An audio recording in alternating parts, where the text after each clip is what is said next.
Dans 2 Corinthiens 10, 1, nous voyons l'aspect extérieur du vase de terre. Moi, Paul, je vous prie, moi, humble d'apparence, quand je suis au milieu de vous, présent en personne, il est faible et sa parole est méprisable, disaient les Corinthiens. Un vase méprisable selon le verdict humain, où se révèle la vie divine. Car les armes avec lesquelles nous combattons ne sont pas charnelles, mais elles sont puissantes par la vertu de Dieu pour renverser des forteresses. Et toute hauteur qui s'élève contre la connaissance de Dieu. Un vase faible et un pauvre en parole, selon le jugement humain, quoique utilisé par Dieu pour renverser des forteresses. Présent en personne, il est faible et sa parole est méprisable.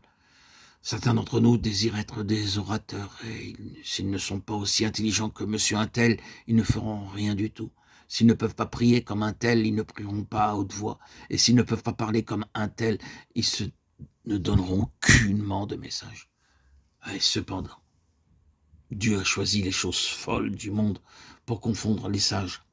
Dieu a choisi les choses faibles et les choses viles du monde et celles qu'on méprise, celles qui ne sont point pour réduire à néant celles qui y sont, afin que personne ne se glorifie devant Dieu. 1 Corinthiens 1, 27, 29.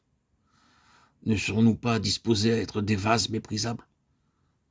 Ne laisserons-nous pas volontiers les gens nous appeler ainsi sans être offensés? Ah, si nous n'obtenons pas la réputation que nous pensons que nous devrions avoir, nous pouvons nous sentir blessés, nous pouvons nous sentir froissés, nous pouvons nous sentir découragés. Oh, hélas,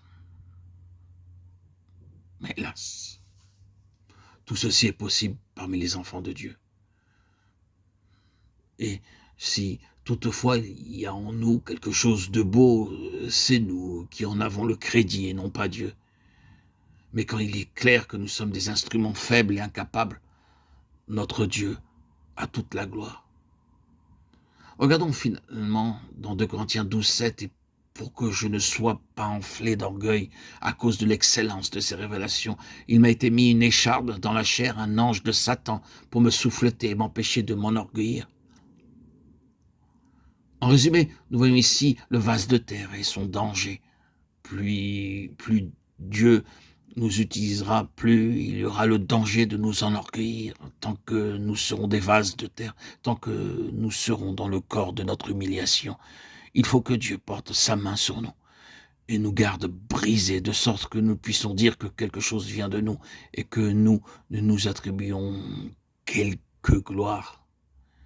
Le Seigneur peut se servir de chacun de nous pour être des canaux de vie en faveur d'un grand nombre d'âmes, plus que nous ne pouvons le concevoir.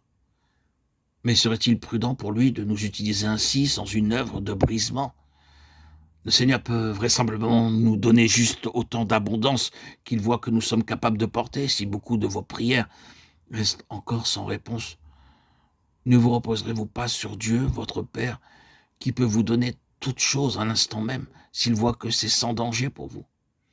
Il n'y a aucune restriction dans le cœur de Dieu, mais il y a des limites dans les vases de terre. Il n'y a pas une seule de vos prières en vue de bénédiction spirituelle qu'il n'exaucera pas, mais il vaut mieux que vous lui laissiez choisir le moment et le moyen de le faire. Nous avons ce trésor dans les vases de terre, afin que cette puissance supérieure qui accomplit l'œuvre soit attribuée à Dieu, et non pas à nous.